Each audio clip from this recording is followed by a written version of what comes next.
अच्छे अच्छे महलों में भी एक दिन कबूतर अपना घोंसला बना लेते हैं। आज सखी एक फिर नई कहानी के साथ। एक सेठ घनश्याम के दो पुत्रों में जायदाद और ज़मीन का बंटवारा चल रहा था और एक 4 पट्टी के कमरे को लेकर विवाद बहुत गहरा गया। एक दिन दोनों भाई मरने मारने पर उतारू हो चले। पिताजी भी बहुत ज़ोर ज़ोर से हंसने लगे। पिताजी को हंसता देखकर दोनों भाई लड़ाई को भूल गए और पिताजी की हंसी का कारण पूछा।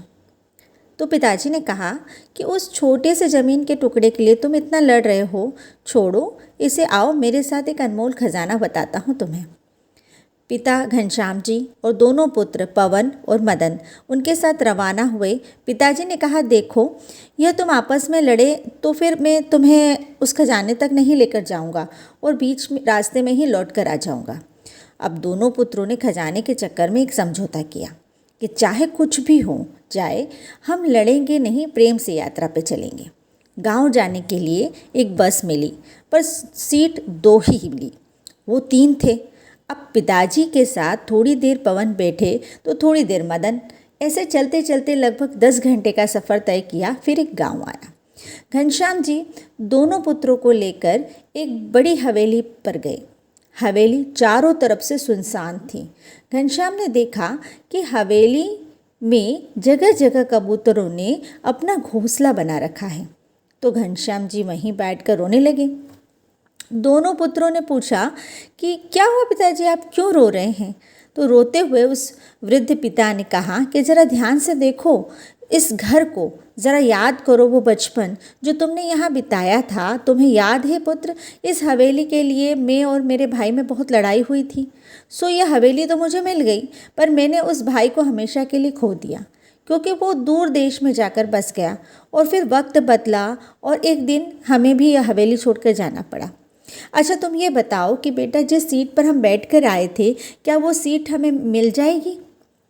और यदि मिल भी जाए तो क्या वो सीट हमेशा हमेशा के लिए हमारी हो सकती है? मतलब कि उस सीट पर हमारे सिवा कोई ना बैठे? तो दोनों पुत्रों ने एक साथ कहा कि ऐसे कैसे हो सकता है? बस की यात्रा तो चलती रहती है, उस सीट पर सवारियां बदलती रहती है। पहले कोई और बैठा, आज कोई और बैठा, कल कोई और बैठेगा। तो वैसे भी उस सीट में क्या धरा है जो थोड़ी देर के लिए ही हमारी है? पिताजी जोर जोर से हंसने लगे, फिर रोए, फिर बोले कि देखो यही तो मैं तुम्हें समझा रहा हूँ कि जो थोड़ी देर के लिए तुम्हारा है, तुमसे पहले उसका मालिक कोई और था। बस थोड़ी देर के लिए ही तुम हो और थोड़ी देर बाद कोई और हो जाएगा।